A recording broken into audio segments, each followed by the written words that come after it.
Bonjour à toutes et à tous. Merci d'être là pour cette table ronde sur la monétisation des podcasts natifs organisée par Audible. Donc je me présente, je suis Jessica Berthereau, je suis journaliste indépendante et je travaille notamment pour Les Échos. Le sujet qui nous intéresse aujourd'hui, c'est donc la monétisation des podcasts natifs. Donc il y a 2-3 petites choses que j'aimerais dire avant de laisser les invités se présenter. Les podcasts natifs s'opposent aux podcasts de radio. Donc les podcasts de radio, c'est des émissions qui passent à la radio et qu'on peut écouter sur notre téléphone quand on veut parce qu'on les a téléchargés en podcast. Les podcasts natifs, par contre, sont des émissions créées exclusivement diffusées sur Internet et par plusieurs acteurs, que ce soit des indépendants ou des sociétés. Justement, il y a différents acteurs sur le marché du podcast qui sont très bien représentés sur la table ronde. Donc on a des indépendants comme Valérie de Chiffon, des médias comme Transfert chez Slate, des sociétés qui se sont créées exclusivement sur le podcast comme Nouvelles Écoutes, dont on a Julien ici, et puis des diffuseurs et annonceurs. Et donc on a Constance là qui est la directrice de Audible France. Donc voilà. Pour finir mon introduction, je citerai 3 leviers principaux de la monétisation dont on va beaucoup parler, puis comme ça vous permettra de les identifier. Le premier, c'est la publicité. Le second, c'est la production de contenu audio pour des tiers, donc de podcasts pour des tiers qui peuvent être des marques, des entreprises, des médias, des collectivités, c'est très divers. Et puis la troisième, c'est les auditeurs, tout simplement. Est-ce qu'on peut demander aux auditeurs de s'abonner? Est-ce qu'on peut demander aux auditeurs de nous soutenir via des crowdfunding ponctuels ou récurrents? Voilà, donc je vais laisser chacun des invités se présenter. Tu veux commencer, Valérie? Bonjour, donc je suis Valérie Tribe, j'ai créé Chiffon le podcast, Chiffon, plus connu sous Chiffon maintenant, il y a plus d'1 an, en janvier 2017. Je suis partie d'un pari et d'un constat qu'on voyait toujours les mêmes personnes parler de mode dans les médias. Et donc je me suis dit voilà, je me suis lancée, mais vraiment sur un coup de tête en me disant je vais créer un podcast parce qu'il y avait de la place sur le marché pour parler de mode. Tous les podcasts de mode étaient en anglais, ça me gonflait un petit peu. Je me suis dit laissons la parole un peu aux femmes françaises. Je me suis dit je lance le truc et après je verrai. C'est-à-dire que je reprendrai la presse écrite comme je faisais avant. Et en fait j'ai été prise dans une vague d'engouement avec des auditeurs qui ont été de plus en plus fidèles. Et là, je me suis dit, waouh, il est temps de faire quelque chose. Et moi, j'ai réussi, je suis toute seule, et je vis de mon podcast depuis novembre dernier, octobre-novembre. Donc finalement, cette petite entreprise, pour l'instant, ne connaît pas la crise. Pardon pour le jeu de mots foireux, mais... Alors je suis Christophe Caron, je suis rédacteur en chef de Slate France, puisqu'on est Slate US aussi. Alors Slate France, c'est un magazine d'actualité en ligne, plus haut, d'accord, d'actualité en ligne. On a environ 4 millions de visiteurs par mois et il y a environ 2 ans, ma prédécesseuse à la rédaction en chef, Charlotte Pudlowski, a lancé Transfert, que beaucoup doivent connaître ici. On en est déjà à la 3e saison maintenant. Transfert, c'est plus fort, pardon. Ouais, mais si je suis trop fort, ça... Sinon, on peut essayer avec celui-là. Je vais essayer avec celui-là, voilà, c'est mieux. Transfert, c'est les podcasts sur Slate, c'est environ 250 000 écoutes par mois, la très grande majorité faite par Transfert. On a lancé d'autres podcasts qui se sont arrêtés, comme Les Sales Gosses par Nadia Dam et Titu Lecoq. Ils en ont fait quelques-uns et puis elles sont passées à autre chose. On a fait une série sur le racisme pour le Musée de l'Homme. Et en décembre dernier, on a lancé un podcast humoristique avec Henri Michel qui s'appelle l'Agenda du loisir français, qui est une chronique hebdomadaire humoristique sur les événements Facebook les plus curieux. Donc il en fait 15 minutes par semaine. Et dans quelques jours, on va lancer un courrier du cœur, qui est l'adaptation d'une chronique de Slate qui s'appelle C'est compliqué, qui est tous les mardis à 14h à l'écrit. Donc des gens écrivent à Lucille Bellan, qui est une de nos journalistes. Ils lui racontent leurs problèmes de cœur, leurs problèmes intimes, et elle répond. Et c'est un format qu'on va adapter en podcast, puisqu'il n'y a plus de Courrier du Cœur à la radio comme ça se faisait avant avec Macha Béranger ou avec d'autres. Donc on va adapter ça, mais sur une forme un peu plus moderne, voilà, de nos programmes. Charlotte a eu le nez creux en lançant Transfert il y a 2 ans. Le marché du podcast était assez faible. Il y avait très peu de podcasts encore. Enfin, il y en avait, mais c'était très indépendant. Il n'y avait pas de grands médias qui faisaient du podcast. Elle est partie sur un style narratif qui a très bien fonctionné, qui était un peu différent de ce que faisaient les autres podcasteurs, qui étaient plutôt du commentaire, qui était plutôt du talk, qui était plutôt de l'échange. Elle est partie sur des histoires qu'elle a racontées, et c'est parti quasiment tout de suite en termes d'audience. Voilà en gros pour le panorama de Slate, mais je ne vais pas monopoliser la parole. Merci. Bonjour, moi je suis Julien Neuville, j'ai cofondé Nouvelles Écoutes en novembre 2016 avec mon associé Lorraine Bastide. On a démarré avec 2 émissions qui sont La Poudre et Banquette, qui sont 2 formats d'interview, l'un animé par Lorraine, l'autre par, à l'époque, un ancien journaliste de l'Équipe TV. On a commencé doucement avec des programmes qui pouvaient tout de suite aller viser un intérêt ou une niche particulière. Ça s'est très bien développé. On a fait ensuite un crowdfunding en avril 2017, où on a réuni quasiment 33 000 €, qui a beaucoup aidé à amorcer la production des nouveaux épisodes. Et on a lancé un documentaire pendant les élections qui s'appelait Parti pris, qui faisait 6 épisodes sur, en fait, on a suivi 3 abstentionnistes pendant toute la campagne. Et on a sorti ça entre le second tour des présidentielles et le premier tour des législatives. Et là, on a lancé 3 autres émissions en novembre 2017. Quoi de Meuf, qui est une adaptation podcast du newsletter. Vieille Branche, qui est une série d'interviews avec que des personnalités de plus de 75 ans, qui ont toutes marqué leur domaine. Ça va de Henri Leclerc à Yvette Roudy, à Alain Badiou, Daniel Buren. On a lancé Splash, qui est une émission d'économie, qui fait 20 minutes, qui est toujours une question un peu épineuse de l'économie et du débat actuel. Par exemple, l'épisode de ce matin, c'est sur le revenu universel. Est-ce que c'est vraiment réalisable ? Et on a lancé les 2 dernières en date, Bouffon, qu'on a lancé en décembre, BOU2FONS, qui parle de bouffe, qui est animé par Guillaume Malissen, qui est toujours d'ailleurs, qui a des chaînes YouTube, dont une qui avait particulièrement bien marché il y a quelques mois, qui s'appelait Masculin Singulier, où il parodiait les youtubeuses beauté. Il a ensuite lancé une chaîne qui s'appelait Hangover Cuisine, qui est toujours d'actualité, où il fait des recettes pour quand on a la gueule de bois. Et on a lancé là, avec le trailer, la bande-annonce la semaine dernière, et on a lancé le premier épisode demain, de Commencer, qui est un documentaire en temps réel, où en fait on suit la création d'une entreprise par deux jeunes femmes qui sortent, en fait, je sais pas quelle est la part de spoil que je peux faire ou pas, mais en gros elles veulent lancer une boîte, et en fait on les suit tous les jours, et on fait un épisode toutes les 2 semaines, toutes les 3 semaines, où on suit toute leur histoire en temps réel. Ça s'appelle Commencer, le premier épisode sort demain. Et on a d'autres lancements prévus pour l'année 2018. Voilà un peu par rapport à nos propres émissions à nous. Alors bonjour, de mon côté, je suis Constance Tipoula, la directrice d'Audible France. Audible est spécialiste dans tout ce qui est distribution, création ou production du livre audio en premier lieu. Mais nous, on s'occupe aussi et on investit aussi dans les catégories annexes, donc des programmes qui ont été conçus pour l'audio de leur origine, et notamment le podcast natif. Donc nous nous sommes mis l'année dernière à distribuer des podcasts natifs. On fait un choix très sélectif de ce qu'on prend dans le catalogue. Ce qui nous fascine dans le segment, c'est en fait la créativité et aussi le fait que le podcast, c'est pas forcément produit sur l'actualité, mais c'est un concept plus travaillé qui va plus dans l'essence et qui donne un intérêt pour nos membres et nos auditeurs. Et du coup, on a cette double mission d'un côté de distribuer ces podcasts, de les accompagner dans leur développement, mais aussi on agit en tant qu'annonceur, c'est-à-dire en soutien des programmes. Ça commence avec des saisons, des programmes entiers, comme par exemple c'est le cas pour Transfert de Slate, qui nous a beaucoup intrigués par son concept innovateur de faire parler un individu, de le faire raconter son histoire, d'où naît une certaine beauté. Je ne veux pas me perdre rentrer dans des détails du concept esthétique, mais ça nous a beaucoup plu.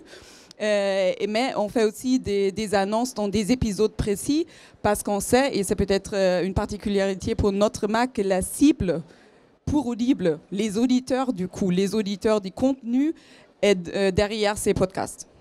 En préparation de cette table ronde et aussi vu l'actualité du sujet, donc dans la presse on parle beaucoup de podcasts natifs notamment, nous avons lancé une toute petite étude sur 1005 interviewés avec l'Institut Epinia et donc je peux vous dire déjà qu'il y a donc en France 59% des gens qui ont déjà écouté des podcasts. Une légère majorité pour la cible masculine, donc là on parle de 66%, tandis que les femmes sont un peu en retard avec 51%. Il y a un très gros taux parmi les jeunes gens de 16 à 24 ans, avec 78% qui ont déjà écouté des podcasts. Et donc, pour rentrer un peu dans les détails, parce que ce qui nous intéresse, c'est le podcast natif. Donc, bien sûr, la grande majorité, presque 70%, écoutent de la radio en décalé. Mais il y a quand même aussi 34% qui ont déjà écouté et qui ont beaucoup apprécié les podcasts natifs. Il y a aussi 16% qui connaissent même pas la différence. Donc, ils ne s'en rendent pas compte que voilà, ça ne vient pas de Radio France, mais il paraît qu'il y a une autre média derrière. Donc, pour commencer, peut-être ça. Très bien. Donc, justement, aujourd'hui, on parle que des podcasts natifs. Et alors, le modèle économique n'est pas évident à trouver. Alors, je ne sais pas qui veut commencer sur cette question du modèle économique. Julien, peut-être ? Nous, on a un modèle qui est un peu celui que tu as énuméré tout à l'heure, peut-être à la différence que la partie auditeur est plus vraiment d'actualité. Elle a été, quand on a fait le crowdfunding, on ne demande plus à l'auditeur ou à l'audience de contribuer. On a de la publicité, on a 1 minute de publicité au début de chaque épisode et 45 secondes à la fin. Donc ça fait 1 minute 45 de pub par 1 heure, 1h15 de contenu, donc on trouve ça assez soft. C'est un peu le contrat d'écoute avec l'auditeur. En gros, notre offre de base, elle est gratuite, elle sera toujours gratuite. Le deal, c'est qu'il y a un peu de pub avant, un peu de pub à la fin, et que c'est ce qui permet de financer le podcast. C'est d'ailleurs la manière dont on le dit. Les pubs sont toujours délimitées par des phrases très précises au début, à la fin. D'ailleurs, c'est hyper important parce qu'on a fait un sondage l'été dernier auprès de nos auditeurs en demandant, et c'était hyper important pour Lorraine et moi qui sommes tous les deux d'anciens journalistes, est-ce que les gens comprennent bien que c'est de la pub? Est-ce qu'ils comprennent bien que ça a été rendu possible parce qu'il y a eu un échange financier à un moment donné? Et en fait, on avait 87% des auditeurs qui avaient dit oui, on voit bien la démarcation pub-contenu. Et en même temps, on avait même demandé s'ils étaient OK pour qu'on rajoute un spot à la fin. Et à 75%, ils étaient OK. Donc c'est-à-dire c'était compris dès le début que voilà, c'est de la pub, on sait que c'est de la pub, mais en même temps, on sait que vous le faites de façon un peu cool et qui nous parle à nous. Quand on a fait un partenariat avec Audible, je trouve qu'on a fait un truc un peu cool où en fait, Lorraine, elle a recommandé des livres qu'elle aimait beaucoup sur Audible. Donc globalement, c'est vu comme une recommandation plus que comme une pub parce qu'on fait attention avec qui on travaille, on fait attention à ce qu'on raconte et à comment on le raconte. Donc forcément, il y a une appropriation qui c'est un peu du native advertising, mais c'est en même temps hyper transparent. Donc on a ça qui fonctionne très bien. Dont l'objectif en fait est un objectif hyper raisonnable en interne, c'est-à-dire qu'en fait pour moi la pub elle doit nous permettre d'être à zéro, d'être juste rentable sur la production interne. Je pourrais faire beaucoup d'argent de plus que ce qu'on veut, mais ça impliquerait de rajouter un mid-roll, c'est-à-dire un spot en plein milieu, ce qu'on fera pas. Enfin, tous les jours on lutte pour ne pas l'ajouter. Ça me demanderait de rajouter des spots au début et à la fin. Et le tunnel de 5 minutes au début d'un épisode, c'est pas question. Il y a plein d'Américains qui le font et ça marche pas, les gens skippent, donc on n'y croit pas une seconde. Donc en fait, la pub, elle est raisonnable, elle est là pour financer les productions actuelles et puis voilà.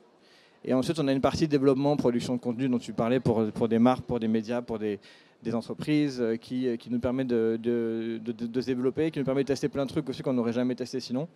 On bosse pour un gros client en ce moment, on fait beaucoup de doublage, beaucoup de langues étrangères, ce qu'on n'aurait jamais fait pour nous, et c'est hyper intéressant de le faire aussi. Donc c'est nos deux leviers actuels. Je pense qu'à un moment donné, on considérera l'auditeur, mais dans une dimension freemium, c'est-à-dire Vraiment, Lorraine et moi, on est vraiment c'est évident pour nous qu'on ne sera jamais payant pour l'offre de base. Mais peut-être qu'à un moment, on se dira, on fera du bonus pour des gens qui ont envie de participer au développement. Mais c'est même hyper loin, en fait. Je pense que c'est beaucoup trop tôt. On n'a que 14 mois d'existence, malgré tout. On a une audience qui est conséquente, mais on a seulement 14 mois, donc on y va doucement. Je pense que vous avez dû remarquer la même évolution, c'est-à-dire que personne ne parlait vraiment des podcasts jusqu'en juin. Et cet été, il y a eu plein de papiers dans la presse. En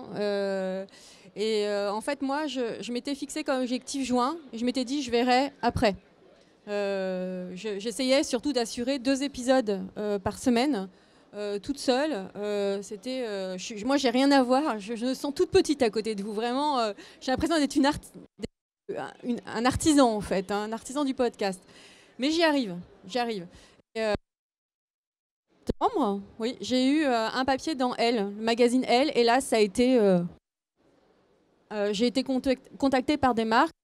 Moi, je fonctionne avec mon Instagram. C'est ça qui a été la force de Chiffon.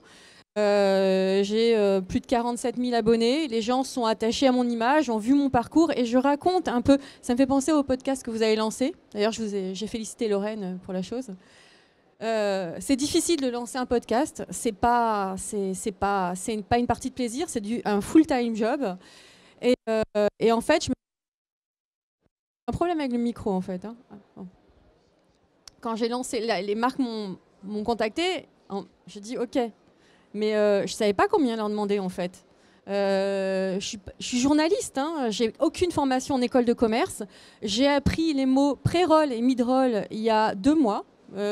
Moi, je disais petit encart publicitaire au début, où je raconte ma vie et je personnalise la chose.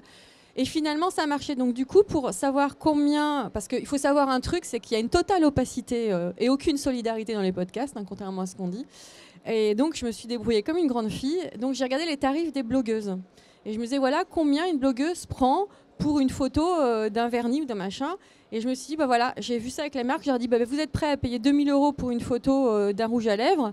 Pourquoi ne pas payer 2 000 € un podcast qui fait vivre une journaliste, qui fait vivre un ingé son, une assistante, et en plus, qui fait plaisir aux auditeurs.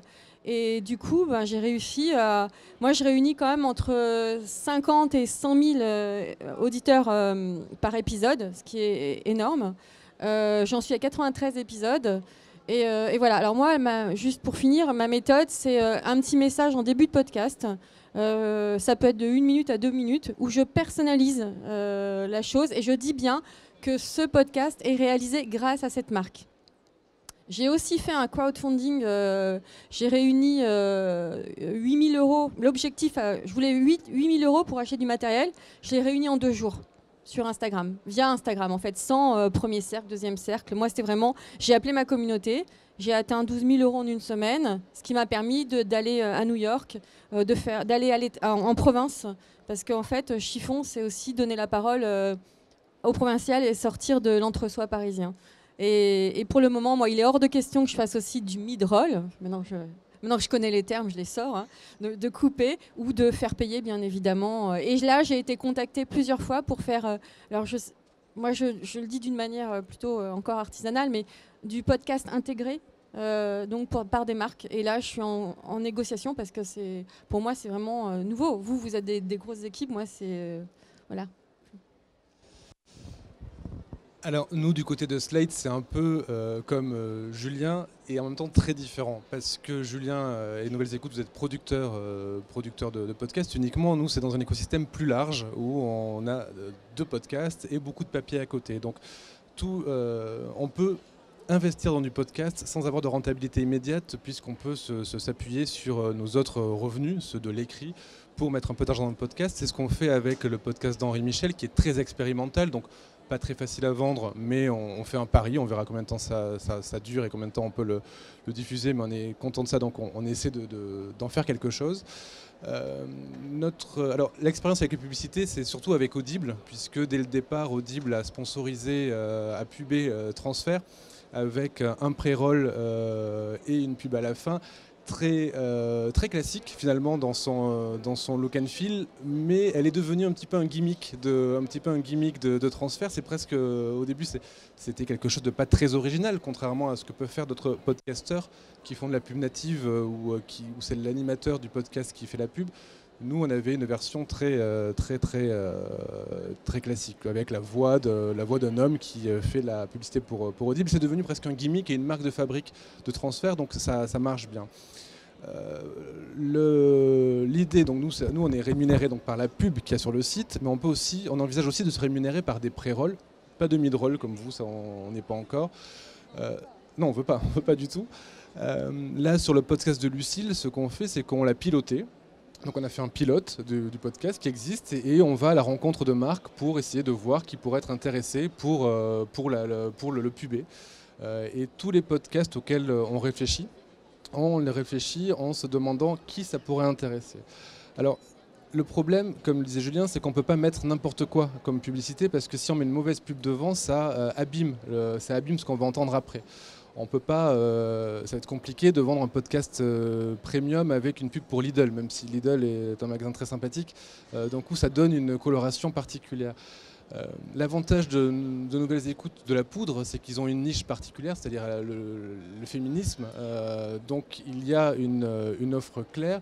Pour toi, je comprends que tu aies eu de la pub très rapidement parce que tu es féminine. C'est pareil sur... Moi, la pub, je suis hyper exigeante aussi. Oui, mais tu peux te le permettre parce que tu as oui, mais après tu as une offre qui est féminine, donc c'est un endroit où les annonceurs sont très présents, où investissent beaucoup. C'est pas pareil que quand tu lances un podcast d'éco ou un podcast de sport ou un podcast de divertissement où là les annonceurs sont moins nombreux. Sur le féminin en général, c'est là que les marchés pubs sont les plus importants. Donc nous on a un petit département pub qui essaie de recruter des annonceurs.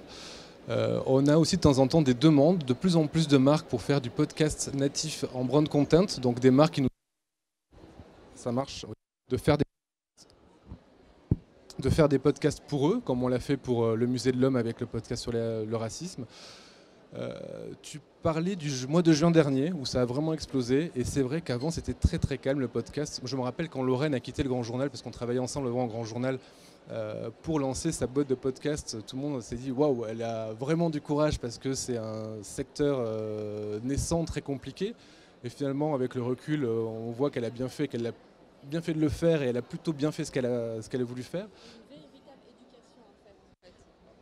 Pardon, il y a eu une véritable éducation à faire pendant 6 mois, de janvier à juin. C'était expliquer aux gens la différence entre écouter un podcast et écouter en podcast. Et il fallait aussi expliquer aux gens ce qu'était un podcast.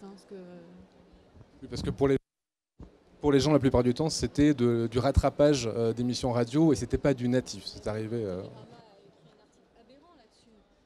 Télérama avait écrit un article assez aberrant là-dessus en parlant des problèmes économiques. Des difficultés de financer les podcasts, et dedans il parlait d'Arte ou de podcasts de France Inter. Moi j'ai écrit à la journaliste pour dire que je n'étais pas du tout d'accord avec elle. Voilà. Et oui, non, mais c'est complètement ça. En plus, l'économie du podcast, pour l'instant, c'est pas gagner de l'argent, c'est pas en vivre, c'est plutôt, comme disait Julien, c'est être au moins pas sinon rentable, au moins rentrer dans ses frais. Et je pense que la plupart des acteurs, alors je sais pas comment ça se passe du côté de Binge, mais la plupart des acteurs essaient au moins de ne pas perdre d'argent avec le podcast, parce que pour moi, le marché n'est pas encore assez mature pour pouvoir vraiment développer. On n'est pas aux États-Unis, on n'a pas une autre céréale qui fait que tout le monde s'emballe. Et pour l'instant, c'est uniquement essayer de récupérer ce qu'on a investi. Merci. Mais justement, ça décolle quand même. J'ai parlé à plusieurs régies publicitaires qui me disaient que depuis 6 mois, ça bouge. Et demandons le point de vue des annonceurs. Donc pourquoi ce format du podcast intéresse-t-il les annonceurs et quelles sont les problématiques, notamment sur les mesures de campagne, parce qu'il y a des données qui ne sont pas encore disponibles. Voilà, donc là, il y a plusieurs choses à dire. Donc déjà, notre intérêt, je l'avais dit initialement, c'est quand même qu'on sache aussi, à partir des sondages qu'on a fait, que les gens qui vont écouter des podcasts ont une grande affinité pour écouter aussi d'autres contenus, comme par exemple les livres audio. Donc je parle un peu déjà comme une marque d'exception, donc avec une très grande affinité naturelle à ce format. Ensuite, deuxième point, c'est pour nous, il naît d'un grand intérêt de ce format parce qu'il est linéaire. C'est-à-dire, sur YouTube, les gens ont commencé à cliquer. Donc, ils vont juste skipper la publicité. Même chose sur la vue, donc tout ce qui est display, etc. On regarde même plus, on voit même plus. On devient aveugle à la publicité parce qu'il y en a trop et on a appris à se concentrer sur l'essentiel, sur le texte journalistique, par exemple. Puis, dans le podcast, et là, c'est un langage très annonceur, c'est pas possible. C'est un programme linéaire, audio, et du coup, on peut pas skipper. Donc, forcément, notre message passe, ce qui est hyper pertinent pour nous. Et puis, troisième point, c'est que je crois que c'est aussi un point à avoir pour ceux qui essayent de monétiser leur podcast. Il faut toujours avoir une certaine affinité entre la marque qu'on veut exposer et le programme lui-même. Donc, par exemple, si nous, on choisit Transfert et on va sponsoriser ce programme à fond sur une longue durée, c'est parce qu'on sait que cet art de narrer quelque chose, cet art de narrer une histoire individuelle, c'est exactement ce que les gens vont aussi retrouver dans nos livres audio, par exemple.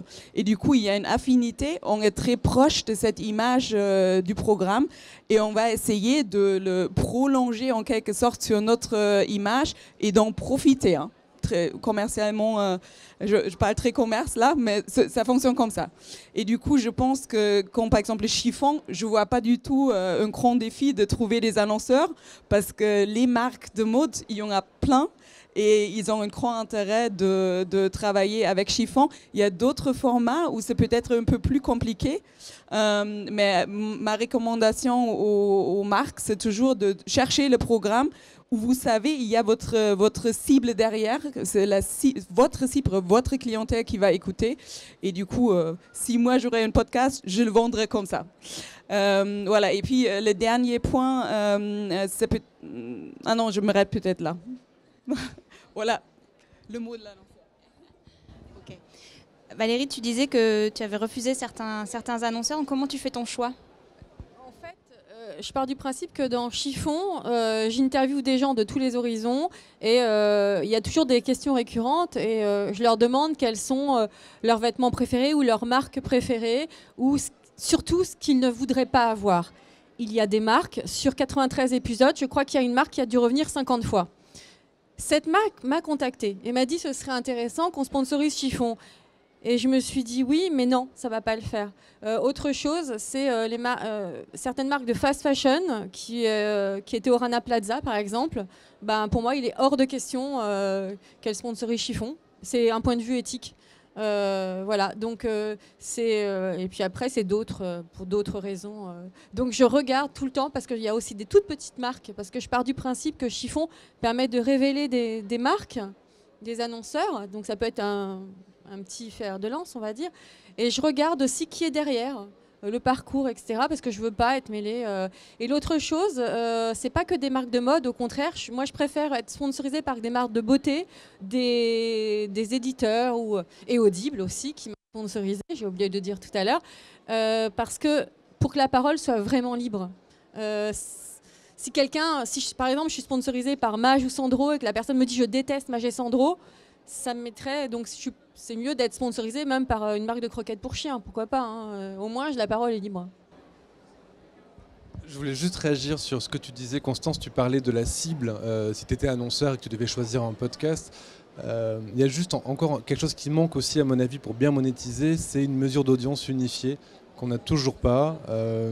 Alors en télé on a Médiamétrie, en télé en radio.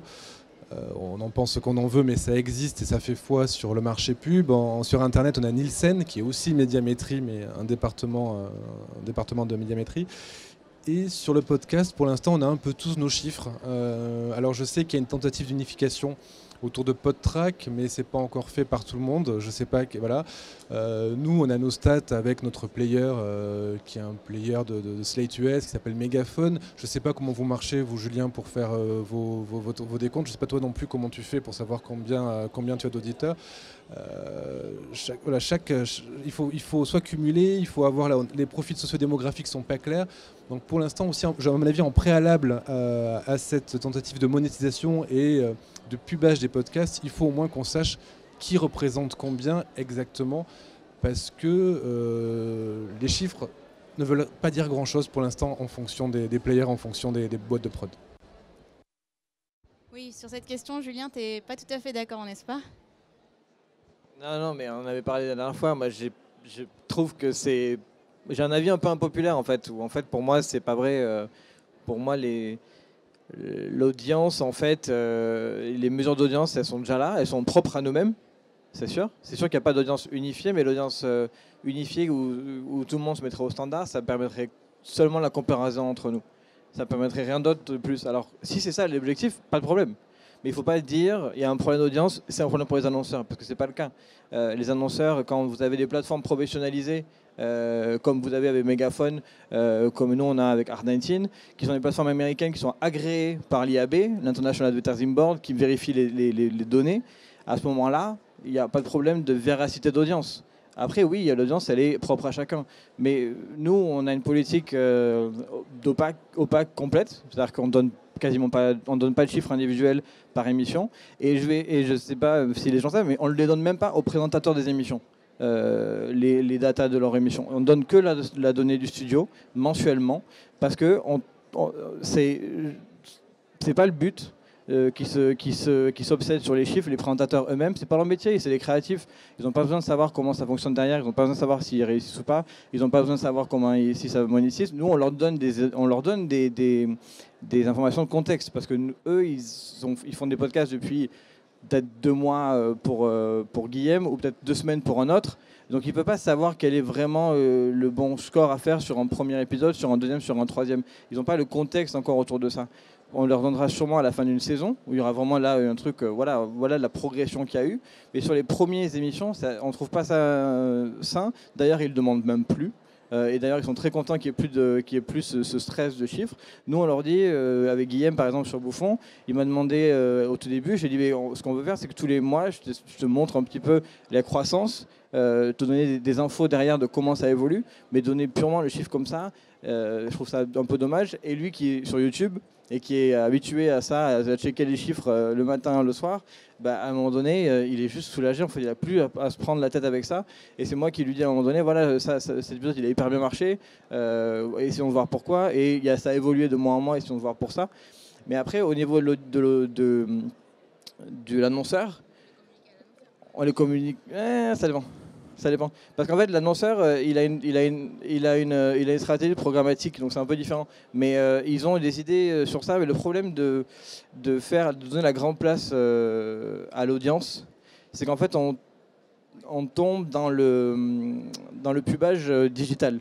On tombe dans les mesures qu'ils ont sur la bannière, sur le clic et sur l'affichage d'impression, sur lequel on peut difficilement faire les mêmes chiffres d'audience que la homepage de Slate ou la homepage du Monde.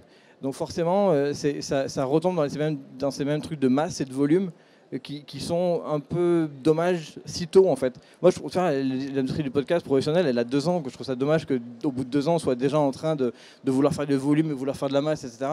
Parce qu'en plus, les marques, ce qui a changé depuis juin, en fait, c'est un peu l'attrait, mais surtout les agences, et je ne sais pas si tu en as parlé, mais les agences, en fait, ils sont en train de faire basculer le podcast plus dans les budgets digitaux, mais dans les budgets influenceurs.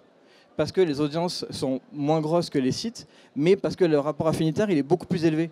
Il y a une relation beaucoup plus forte entre un présentateur ou une présentatrice et son audience qu'entre lemonde.fr et son audience. Donc ils sont en train de faire basculer les budgets vers l'influenceur, vers l'affinitaire et le premium, ils appellent ça. Et l'affinitaire et le premium, ils s'en foutent d'avoir l'audience précise à 10 000 près. Eux, ce qu'ils ont besoin, c'est d'avoir une idée de la relation qu'il y a avec eux et le pouvoir d'influence. Donc de faire du volume et de faire la course à la masse, je trouve ça un peu, ça va pour nous, c'est trop rapide au bout de 2 ans. Moi, je suis pas tout à fait d'accord. Quand une marque me fait confiance et me donne 2 000 € par exemple pour financer un podcast ou 1 ou 2 épisodes, je suis contente quand ils me disent voilà le retour qu'on a eu. Parce que jusqu'à présent, ce sont des retours positifs. Moi, j'y tiens. Enfin, je trouve ça honnête. Alors, je suis c'est peut-être parce que je suis pas une businesswoman accomplie, mais aboutie, pardon. Mais pour moi, c'est important d'être transparente avec les chiffres. Et quand j'arrive maintenant, les marques me demandent de plus en plus. Alors ça, c'est un phénomène nouveau. C'est maintenant, ils me demandent un média kit avec des chiffres, quel est l'invité qui a le plus fonctionné, pourquoi, d'où viennent les auditeurs, etc. Et est-ce qu'ils vont avoir un retour? Et moi, c'est important pour moi. Enfin, donc, je donne les chiffres. Donc, comme c'est difficile de les avoir, il faut chaque plateforme, je récupère les chiffres, j'additionne, et puis voilà, c'est une totale transparence. Je trouve que, déjà, après là, on glisse, mais je trouve que justement, le milieu des influenceurs, des blogueuses, etc., ont quand même bien bouleversé le milieu du journalisme et de la presse. Donc pour moi, je trouve qu'on ne valorise plus vraiment le travail. Et pour moi, c'est une façon de valoriser aussi le travail et que tout le monde y trouve son compte. Les auditeurs, le podcasteur et la marque. Alors, je suis d'accord avec toi sur un point, c'est-à-dire qu'effectivement, il y a aussi une dimension dans le podcast qu'on n'a pas à la radio ou à la télé, qui est celle de l'affinité entre le public et le produit. C'est vrai que c'est une mesure qu'il faut prendre en compte. Après, je reste quand même persuadé que le marché, c'est la confiance. Et si on n'arrive pas à établir un lien de confiance avec les annonceurs en étant transparent sur ce qu'on fait, on risque de rompre ce lien de confiance et on risque de passer à côté justement d'un développement du marché publicitaire sur le podcast. Alors, tu parlais de clics, de bannières. Moi, c'est pas ça dont je parle. C'est plutôt d'écoute, en fait, d'audience, comme on fait, comme les chaînes télé pubent leurs émissions. C'est-à-dire qu'on sait que effectivement, on ira plus facilement sur un programme parce qu'il draine plus d'audience. Et c'est pas tant le chiffre, parce que quand on voit les CPM des podcasts, il faudrait faire des chiffres hallucinants pour au moins rentabiliser un épisode. Je sais que pour faire rentabiliser un transfert, il faudrait qu'on ait des chiffres hallucinants d'audience. C'est pas tant ça. C'est au moins qu'on puisse qualifier cette audience-là. C'est-à-dire, voilà qui nous écoutent. Ils sont peut-être que 15 000, mais en tout cas, ils sont tous entre 15 et 25 ans. On sait qu'ils seront affinitaires avec votre marque parce qu'ils sont tel profil. Et moins que les chiffres, c'est la qualification et la qualité de cette audience-là qu'il faut au moins mesurer. Et je persiste à croire qu'on ne peut pas avoir d'un côté une mesure de binge, une mesure de nouvelles écoutes, une mesure de mégaphone. Parce que pareil, on crée une confusion qui n'est pas bonne pour le marché et on a déjà beaucoup de mal à faire venir le marché sur les podcasts. Si en plus on joue pas un jeu, sans se prostituer, sans se vendre aux annonceurs, mais si en tout cas on ne tend pas la main et on n'essaie pas de faire en sorte de rationaliser ce marché-là, j'ai peur que très vite les marques s'en désintéressent et c'est dommage parce qu'il y a des beaux produits et des bonnes choses à lancer. Ça serait dommage en ne faisant pas ce travail-là de manquer de financement. Oui, je voulais demander à Constance. Ouais, super. Tu as tout à fait raison. Moi, ce que je dis juste, c'est que nous, notre audience, d'ailleurs, on ne paierait pas Arnantine des milliers d'euros par mois si la précision de l'audience ne nous intéressait pas. Sinon, on serait sur SoundCloud et on paierait 9 euros par mois. On a aussi envie, c'est pour ça qu'on est sur des plateformes aussi professionnelles comme ça. La transparence et la précision de l'audience, elle est évidemment hyper importante pour nous. Ce que je dis, c'est que la mise en commun n'est pas par rapport à l'annonceur, elle est par rapport à la comparaison. Nous, on est hyper transparent sur les audiences. Nos annonceurs, ils ont un accès eux-mêmes à notre plateforme. C'est-à-dire qu'on leur crée une campagne, c'est affiché sur 250 000 annonceurs, 250 000 impressions. Ils peuvent à tout moment, avec leur code et leurs identifiants, vérifier où est-ce qu'ils en sont, combien il y a eu de téléchargements, comment ils ont été skippés ou pas. Ça, on ne peut pas le faire sur beaucoup de plateformes. On a les impressions effectives et pas les téléchargements. Donc tout ça, ce qu'on dit, c'est est-ce que c'est nécessaire de le mettre transparent intra-industrie pour le but de l'annonceur? Moi, je pense que c'est intéressant à un moment donné s'il doit y avoir comparaison. Peut-être que c'est ça l'idée. Mais pour l'annonceur, moi, j'ai jamais eu quelqu'un qui m'a mis en comparaison avec un autre. Dès le moment où tu leur donnes les reports et leur donnes un accès et que littéralement ils ont le même accès que toi, globalement, là, ils sont hyper contents parce qu'il n'y a pas de. Et puis, on n'est pas sur le système médiamétrie, on est encore plus précis que ça. C'est pas de la stat, c'est téléchargement au chiffre près. Donc, ils sont hyper contents. Ce que je dis juste, c'est voilà, la mise en commun publique, est-ce qu'elle n'a pas forcément un but annonceur, elle a plus un but classement, quoi. Tu vois ce que je veux dire? En fait, c'est pas tant le classement que on est. Moi, quand je te parle de mesure unifiée, c'est pas pour faire un top 10 des meilleurs, des plus gros podcasteurs. D'ailleurs, voilà, on ne veut pas se battre sur ça. L'idée, c'est qu'on est tous la même mesure, c'est-à-dire qu'on sache que 60 000 écoutes chez un, ce soit 60 000 écoutes entières, skippées ou pas skippées, parce que entre tes mesures, les mesures de mégaphone ou les mesures de podtrack, moi je ne sais pas si le chiffre de 200 000 annoncé par Joël sur un podcast équivaut à un chiffre de 200 000 annoncé sur les nouvelles écoutes ou équivaut à un 200 000 chez nous, parce que ça, je ne sais pas du tout comment c'est mesuré. C'est juste une unification, pas pour se comparer, mais qu'on puisse se dire, voilà, eh ben, ce 200 000 chez Nouvelles Écoutes vaut un 200 000 chez Mégaphone et vaut un 200 000 chez Binge. C'est juste ça. Alors, le point de vue des annonceurs. Bien sûr, nous, on rêve de transparence totale. C'est-à-dire, on ne voudrait pas seulement exactement savoir qui a écouté quand, quoi, mais on voudrait aussi bien mesurer est-ce qu'il a acheté notre produit après. Donc, juste pour parler très franche, bien sûr, c'est toujours comme ça. On a un budget, on l'investit avec un objectif professionnel derrière, c'est-à-dire on veut s'assurer que ce budget est bien investi. Et je crois là, je parle pas seulement pour Audible, mais pour toutes les marques qui vont mettre l'argent. Je pense que l'enjeu du podcast, c'est ça, de trouver une bonne balance entre la qualité et donc l'authenticité, qui est énormément importante, d'un côté, et la monétisation, et donc forcément la quantité, la transparence, les chiffres, dans le meilleur des cas, les conversions derrière. D'autre côté. Et je pense que ce que tu viens de décrire, Valérie, c'est exactement ça. Donc faire les bons choix. Avec quelle marque je veux m'associer? Est-ce qu'il y a est-ce qu'il y a des conflits peut-être avec ce que je dis et la marque, ou est-ce que la marque est peut-être assez cool pour l'accepter, hein? C'est aussi, en tant que marque, on peut aussi être relaxed. C'est peut-être même plus cool que de vouloir s'assurer que tout passe bien. Voilà, donc à mon avis c'est ça, mais en tant qu'annonceur, oui, c'est la transparence. Nous, on va toujours demander au moins les écoutes, et ça déjà dans le podcast c'est un défi parce que très souvent les plateformes rapportent des téléchargements. Donc en fait, quand vous vous abonnez à un podcast, automatiquement le nouvel épisode est téléchargé dans votre appli. Ça ne veut pas dire que vous l'avez écouté. Et donc là, déjà, ça commence la complication. Et puis, le deuxième point, ce serait peut-être que pour nous, la qualité, c'est-à-dire qu'est-ce qui se passe derrière, c'est complètement intransparent. Donc, on veut au moins s'assurer que le message est arrivé. Et puis, on est assez tolérable. Hein. On tolère beaucoup de choses. Et pour nous, ce qu'on recherche, en fait, c'est cet enjeu qualitatif parce qu'en ce moment, une écoute sur podcast, ça coûte 100 fois ce qu'on paye pour une impression, une vue sur Internet. Et du coup, pour nous, le seul intérêt en ce moment, c'est vraiment la qualité. Merci. Alors, à ce stade, j'aimerais demander s'il y a des gens dans l'audience qui aimeraient poser des questions à nos invités. Une petite remarque comme ça, déjà par rapport à la publicité, quand on est abonné à un journal papier, on le reçoit, c'est pas pour autant qu'on l'ouvre non plus, donc c'est la même chose pour les abonnements. Non, moi j'ai deux questions. D'une part, vous avez assez peu parlé de montant, il a été évoqué les 2000 € avec Valérie tout à l'heure, mais y a-t-il un seuil en deçà duquel il faut éviter de tomber, c'est-à-dire à quel prix peut avoir une publicité vraiment? C'est-à-dire, est-ce qu'on peut vendre un espace en dessous de, je sais pas, de 200 €, de 250, je sais pas. Est-ce que vous avez une fourchette de prix où vous pouvez dire, bon, c'est acceptable? Et enfin, est-ce que un programme court d'une 5, 10, 15 minutes est monétisable ou seulement des podcasts qui font 1 heure? La réponse, elle est simple parce que je suis vraiment encore, je le dis, c'est de l'artisanat, mais on se connaît, on en a parlé. Moi, dès lors que je rentre dans mes frais, c'est-à-dire que je rembourse que je paye mon ingénieur du son, mon assistante, donc je ne descendrai pas en dessous de 750 €.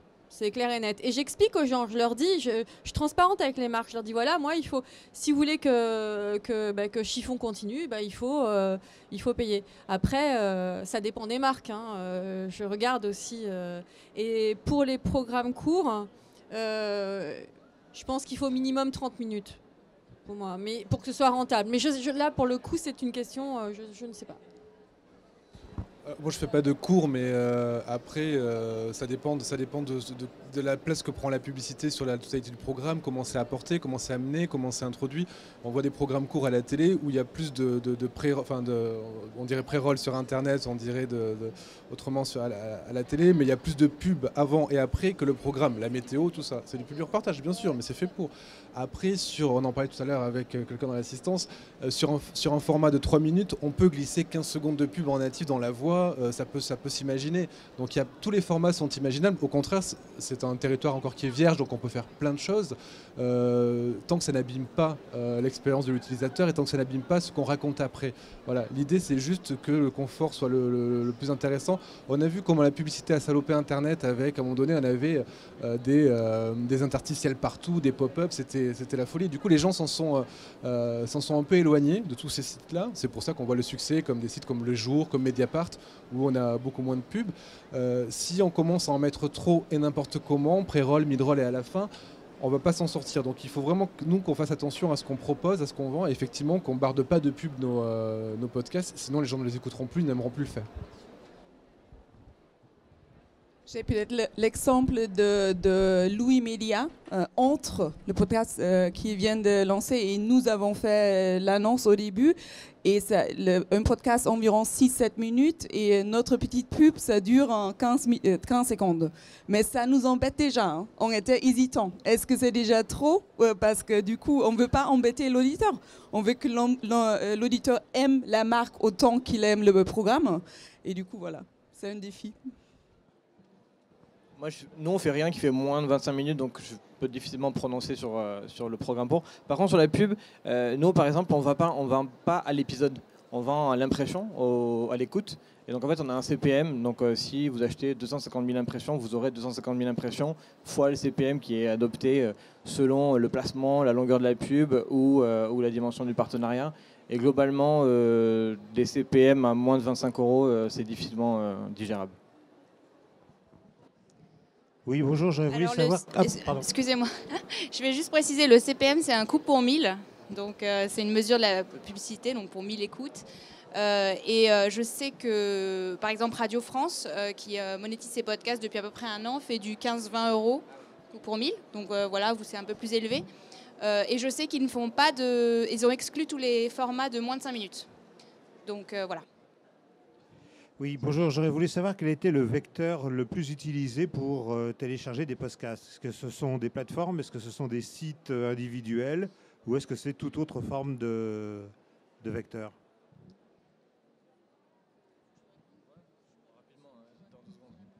Je pense que ça dépend un peu de chacun. Chacun a son auditorial différent, ses pratiques différentes. Nous, majoritairement, Apple Podcast sur iPhone, iPad et iTunes. Ça aussi, en fonction des programmes, entre 70 et 90% d'écoute sur Apple Podcast. Ouais. Oui, moi aussi, pareil. Apple Podcast largement au-dessus. Après, SoundCloud et Deezer, Audible. Voilà. Et d'autres, il y a d'autres plateformes aussi comme Podtail. C'est assez pour ça, mais le principal, c'est iTunes. iTunes, pareil, nous c'est iTunes et Apple Podcast qui fait le plus gros du trafic. Certains l'écoutent directement sur Slate, mais ils sont très peu nombreux. Et puis on a aussi SoundCloud, mais qui a dans des proportions bien moindres. Les sites quasiment pas. Les sites individuels quasiment pas. Apple reste vraiment dominant pour la diffusion. En fait, c'est intéressant, le mot podcast a été formé aussi de iPod et broadcast. Si vous voulez être très franchouillard, on peut utiliser le mot balado que les Québécois utilisent, ce qui évite d'utiliser le nom d'une marque.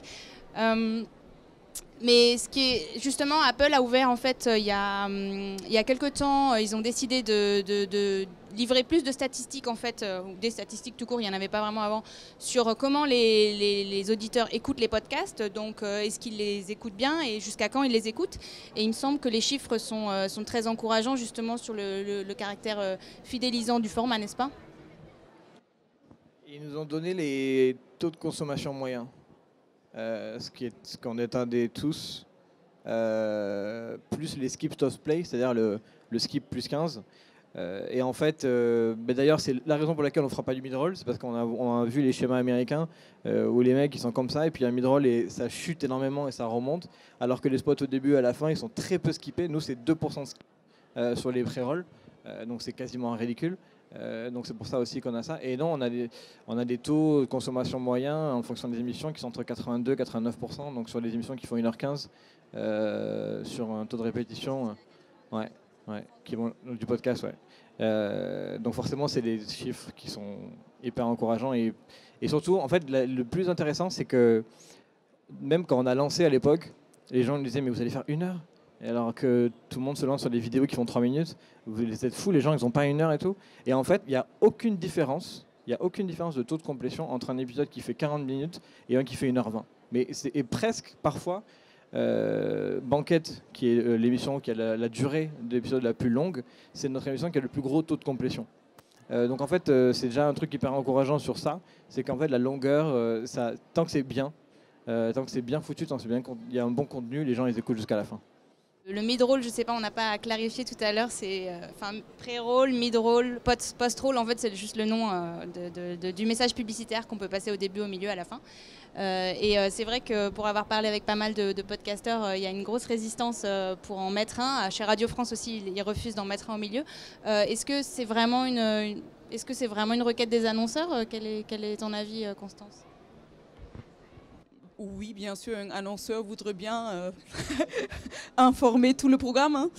Non, mais je pense que pour nous, ce qui compte vraiment, c'est le pré-roll. Donc, on pense parce que du coup, c'est le départ. Tout le monde va rester accroché. Post-roll, c'est nice to have, mais pas forcément nécessaire. Donc, on est tout à fait contente avec le post-roll.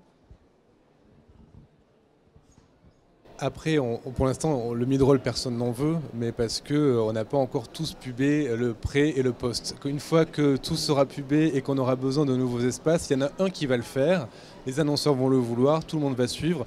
C'est comme ça que ça s'est passé en télé, c'est comme ça que ça s'est passé sur Internet. Donc il faut qu'on fasse attention à ce que ça n'arrive pas, mais dès qu'il y en a un qui va dégainer, on peut être sûr que tout le monde va dégainer.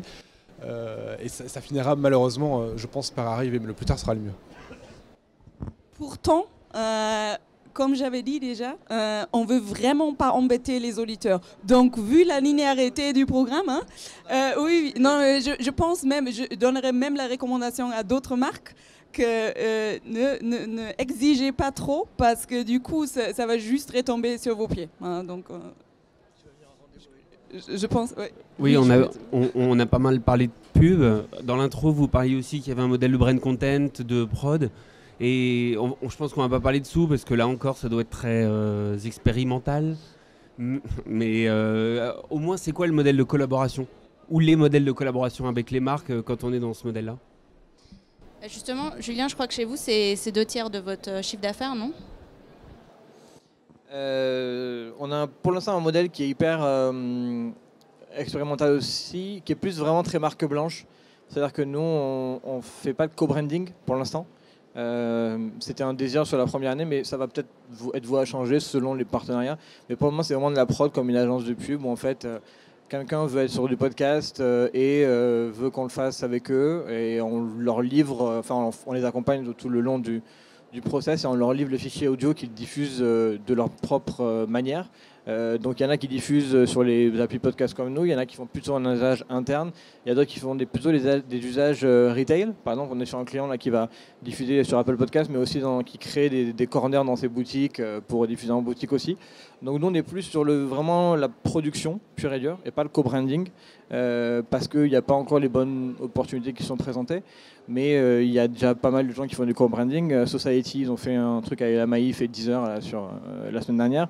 Vous, avec le Musée de l'Homme, c'était du co-branding aussi, une association avec une institution et nous, et le studio. Nous, on ne fait pas encore ça, mais c'est pas parce qu'on ne veut pas, c'est juste qu'il n'y a pas de choses qui sont présentées à l'heure actuelle, mais parce que c'est tout nouveau aussi. Enfin, les agences de prod et de contenu, ils ont appris le podcast il y a 6 mois, et souvent, ils ont appris par ça parce qu'il y a quelqu'un dans l'agence qui est fan de podcast et qui, en fait, harcèle tous ses collègues en disant je te jure ça peut être cool pour marque Y, et puis au bout d'un moment les mecs comprennent que c'est bon, mais souvent la porte d'entrée c'est un fan de podcast. On arrive rarement en agence en étant face à 10 personnes qui ne savent même pas ce que c'est, mais ça met du temps, mais je pense que ça on va arriver sur les mêmes formats que les autres médias finalement.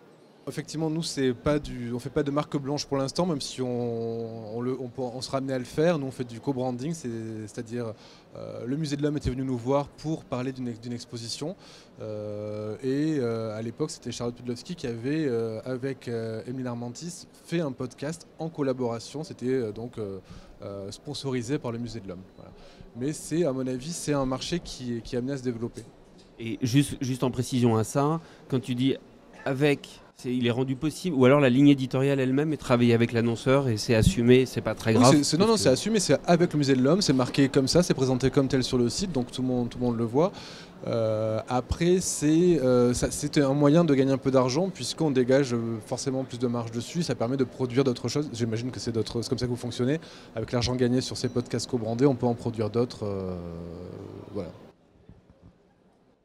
Moi, j'ai été contactée par des marques qui veulent avoir leur podcast sur leur site internet pour parler de leur marque ou pour parler de projets qu'ils ont. Donc, dans ce cas-là, pareil, je leur fournis tout clé en main. À la fin, je leur donne le code HTML pour qu'ils l'intègrent dans le site.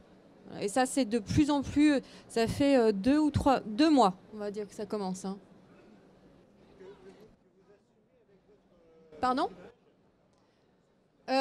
Oui, j'assume avec ma... Là, je viens d'en tourner un, j'ai enregistré un, on m'entend parler, donc forcément, les gens le disent, mais et à la fin, on mettra en bas produit par Chiffon le podcast. C'est tout. Mais je m'adapte, c'est la personne me demande... J'obéis, en fait. Ils me disent, voilà, on veut telle musique, tel truc. Non, je m'efface derrière. C'est l'annonceur qui me demande en fait. Je dis voilà, qu'est-ce que tu veux comme musique, qu'est-ce que tu veux comme message, qu'est-ce que tu veux faire passer, quel format, etc. Je m'adapte et à la fin, je fournis, une fois que le produit est fini, voilà, je m'efface derrière. J'avais une question par rapport au marketing, par exemple en tant qu'annonceur. Est-ce que vous avez expérimenté avec des schémas à la performance, ce qu'on voit beaucoup aux États-Unis où les annonceurs donnent un coupon au nom du podcast, ce qui permet un peu de revoir le nombre de téléchargements ou le nombre d'inscriptions liées à un certain podcast. Donc peut-être pour vous en tant qu'annonceur et pour le reste, est-ce que vous avez déjà eu des demandes comme ça de monétisation pour vos podcasts ? Les retours sont quasiment nuls, c'est-à-dire pour nous, ce n'est pas rentable. Et pour nous, le podcast, c'est aussi plutôt un enjeu notoriété qu'un enjeu performance. Et du coup, c'est pas très bien défini, donc on a déjà évoqué cette notion d'influencer marketing. Et oui, en quelque sorte, c'est un influencer marketing qui, sur le web, se mesure normalement. Donc, par exemple, si un YouTuber va mettre un lien sur une marque dans ses notes, on peut très bien traquer combien de visites exactement. Mais dans le podcast, bien qu'il soit 100% digital, c'est pas possible. On peut pas linker depuis un audio, pas encore. Hein. Et du coup, non. Et tout ce qui est annoncé, donc par exemple, vous avez une code de rabat ou voici l'URL avec une offre spéciale. On a fait un test avec Slate en fait. Au début, on a invité les auditeurs de Slate de venir sur le site web audible.fr/Slate. C'était quasiment nul, mais on sait très bien que dans l'audience de Slate, la marque Audible est connue. Et du coup, s'ils ne convertissent pas directement là, s'ils ont une affinité pour le produit, ils font peut-être sur un autre chemin. Donc oui, pour terminer, je voulais qu'on parle un petit peu de la troisième piste, qui sont les auditeurs quand même, qui est intéressante. Aux États-Unis, il y a des podcasts qui lèvent beaucoup d'argent, notamment via Patreon, un site qui en fait permet c'est une sorte de crowdfunding récurrent. Tous les mois, on décide de donner $1, $2, $3, parfois plus. Et donc, imaginez, faites le calcul, hein, si 2000 personnes donnent $1, voilà, ça fait déjà $2000 par mois. Donc, il y a quelques podcasts français qui ont ce mode de financement. Il y en a qu'un, à ma connaissance, qui est en vie, Patrick Béja, de French Pin. Voilà, donc moi, j'ai beaucoup entendu qu'en France, on ne donne pas autant qu'aux États-Unis, etc. Donc voilà, quelles sont un peu les barrières, à votre avis, et pourquoi décider de faire payer les auditeurs ou pas ? Sur Internet, on a tout gratuit, donc faire payer les gens pour écouter, je pense qu'en France, on n'est pas encore à ce niveau, comment dirais-je, on n'est pas prêt à cela. Alors en fait, il y a deux choses. C'est-à-dire que c'est un format qui peut marcher sur des indépendants, sur des personnalités, sur des gens qui font leur podcast. C'est-à-dire là, pour Béja, ça marche parce que c'est lui, comme ça pourrait marcher. Pour Guilhem, par exemple, je pense qu'il l'aurait lancé, il aurait pu le faire parce qu'il a une personnalité forte.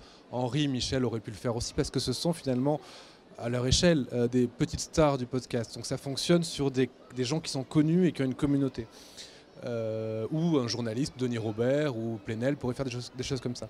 Après, sur des boîtes de prod comme Nouvelles Écoutes, comme Binge, je trouve ça compliqué. Pour des médias, c'est pareil. Soit on crée un abonnement avec un vrai business plan, où on s'abonne comme le fait Pascal Clark avec Boxon. Je ne sais pas si ça marche très bien. D'ailleurs, j'ai aucune idée de ce qu'elle dégage comme revenu avec ça. Donc, soit on fait un abonnement à la Mediapart en tant que média ou en tant que boîte de prod. Soit effectivement on est tout seul et c'est plus qu'on ne paie pas pour un podcast, on paie pour un projet, on paie une personne en fait. On la salarie. Patreon, c'est qu'on salarie quelqu'un par le crowdfunding. Et ça, je pense que c'est un moyen de financement qui est vraiment à la marge. Et quand tu paies pour un projet qui te tient à cœur, tu ne dépenses pas beaucoup d'argent pour le faire. Enfin, tu ne peux pas multiplier comme ça les abonnements. Il faut vraiment avoir soit une niche, soit une personnalité qui fait qu'on a envie de te donner 1, 2, 3 ou 5 euros par mois. Il y a deux raisons à ça. La première, nous, en termes de boîte de prod, soit on ferait ça pour toutes nos émissions, donc une espèce de Patreon pour Nouvelles Écoutes, sachant qu'il y a des gens qui écoutent La Poudre et Quoi de Neuf qui ne savent même pas qu'on a un banquette. Donc c'est difficile. La tâche des gens, elle n'est vraiment pas à Nouvelles Écoutes, elle est aux émissions qu'on produit. Et du coup, soit ce serait de faire des Patreons par émission, mais du coup, ce qui casse un peu le concept de studio, qui est profiter des revenus que peuvent générer des leaders pour financer des petits. Donc du coup, nous, ça ne marcherait pas pour nous. Et surtout, je cherchais du coup mon téléphone, je n'étais pas du tout impoli, je cherchais un chiffre que j'ai vu ce week-end. C'est l'étude de Reuters sur l'abonnement. 3% des Français sont abonnés à un média en ligne. C'est quand même hyper petit. Donc, c'est-à-dire que dans 3%, bon alors ok, l'étude est 2016, ça a peut-être bougé depuis, mais ça reste encore difficile. Nous, on produit un podcast qui se finance comme ça, celui de Philippe Meyer, qui était l'ancien France Culture, qui fait ce Patreon qui est en fait du membership plus que de l'abonnement, parce que du coup l'offre elle est quand même là gratuite, mais si en plus on veut soutenir, on peut soutenir. Il y a une espèce de club qui se crée autour, ouais. Puis l'idée de faire du membership, c'est quand même de proposer des trucs en plus. Et nous, on trouve que on n'est pas encore prêt à proposer des trucs comme ça de façon assez régulière pour que ça ait du sens. Mais pour des gens comme Patrick, il y a Antonin qui fait ça aussi sur Nouvelle École, sur des gens qui sont indépendants avec leur propre truc, pourquoi pas. Je pense que ceux qui dégagent une énorme audience à un moment donné et une énorme connexion avec leur audience, c'est clairement peut-être un bon moyen d'y aller à un moment donné, mais c'est vrai que les gens, à l'heure actuelle, on prend souvent Banquette comme exemple, parce que quand tu es fan de foot, c'est quand même hyper cher à la fin du mois. Il y a 49 euros de Canal+, il y a 15 euros de Bein. Si en plus tu aimes le foot anglais, il y a SFR à 20 euros. Et derrière, tu leur dis, ok, 5 euros de plus pour Banquette. Non, c'est un peu trop là. Donc, je pense qu'on a évoqué les trois possibilités de branded content, influencer, donc en fait sponsorship et crowdfunding. Il y a bien sûr une quatrième possibilité, une quatrième solution, et c'est de faire du payant. C'est-à-dire pas à travers crowdfunding, mais de dresser alors un programme audio qui se paye. Et donc sur Audible, c'est possible. On dit ça toujours à nos podcasteurs, à ceux qui distribuent sur nous. Si vous voulez quelque chose avec une durée plus longue, avec un concept plus développé, avec par exemple un concept de on donne des conseils, bien sûr, vous avez aussi la liberté de mettre alors un prix et de le faire payer par l'audience. C'est un format qui est très connu. Par exemple, il y a des YouTubers qui après vont publier des livres. Il y a exactement le même contenu d'une autre approche, mais ça se paye. Donc c'est quelque chose il y a une possibilité là. Du coup, par contre, il faut laisser tomber l'étiquette podcast, parce que podcast, c'est à prix, c'est du gratuit, et du coup c'est aussi encore une fois un choix à faire par le programmeur, par le podcasteur. Est-ce que je veux m'engager dans le podcast? Est-ce que je veux le monétiser? Si oui, à travers quel canal? Et si je veux le monétiser à travers le payant, alors je dois même plus travailler le contenu et offrir une valeur ajoutée en fait. Mais si je peux me permettre de rajouter un point, il y a l'audience, on peut la faire contribuer de notre manière. Nous, c'est un truc qu'on regarde pour 2018 et qui se développe beaucoup aux États-Unis. C'est tout le côté événements en public et produits dérivés. Nous, je ne sais pas si on le fera un jour, mais les Américains le font pas mal. Il y a même des podcasts français qui le font déjà. Je ne sais pas exactement les prix qu'ils font pour les entrées, mais et d'ailleurs je ne sais même pas s'ils font payer, mais 2 heures de perdu, ils ont fait un théâtre complet il y a 2 semaines avec 400 personnes à Paris. Il y a le côté événement qui peut être une voie de faire contribuer aussi l'audience tout en proposant quelque chose de plus. Donc il y a ça à regarder. Gimlet, ils ont une boutique en ligne. On peut acheter des t-shirts aux couleurs de start-up ou de telle ou telle émission. Alors on connaît les marges du prêt-à-porter. Donc c'est une belle option à un moment donné. Donc il y a d'autres manières de le faire contribuer qui ne soient pas forcément en relation pure avec tu n'as accès à mon contenu que si tu payes, mais il y a d'autres manières où on peut aussi faire contribuer. Mais est-ce que ça représenterait une grosse partie du chiffre d'affaires? Je ne suis pas certain, mais potentiellement sur du long terme, c'est une bonne piste. Oui, de toute façon, à l'exception, il me semble, de Boxon, qui effectivement est intégralement payant. Enfin, ils ont quelques petites choses gratuites pour que les gens puissent voir ce que c'est. Le modèle, c'est ça, c'est où on fait du freemium, où on fait une partie du contenu payant exclusif avec des événements, etc. Où on fait du mécénat, et donc on demande, si vous m'aimez vraiment et que vous avez les moyens de me soutenir, soutenez-moi. Ça restera gratuit, quoi qu'il arrive. Bonjour. Tout à l'heure, vous disiez par rapport à vos audiences que vous les calculiez chacun indépendamment et qu'il n'y avait pas du coup... Pardon. Et du coup, quels outils vous utilisez pour justement calculer vos propres audiences chacun? Alors nous, on se sert de notre player qui s'appelle Megaphone, qui vient de Panoply, qui a été développé par Slate US, entre autres. Et nous, on se base sur ça pour calculer nos audiences. Moi, je demande à chaque plateforme. Nous, c'est pareil que Slate, on a une plateforme qui s'appelle Art19, ART19, qui est une boîte américaine qui pool les audiences de tout le monde sauf de Deezer, qui les coupe. Donc il faut les récupérer chez eux, ils envoient des reports, mais globalement, c'est tout rassemblé par la plateforme, sauf certaines applications comme Deezer et Spotify quand ils arrivent là, et c'est pas hyper clair de comment ils vont nous filer les audiences, mais soit il faut les chercher, ils envoient des rapports hebdomadaires avec ça, soit il faut les intégrer. Mais globalement, les gros streamers, en fait, ils coupent parce que bon, nous, ils s'en foutent, mais globalement, ça les rassure un peu quand l'agent de Taylor Swift, il ne sait pas qu'elle a fait 15 millions, ils aiment bien être un peu maître du volume qui, lui, a une vraie relation financière par rapport à nous, où en fait, on est distribué gratuitement. Bon, voilà. Merci à tous et bonne fin de journée.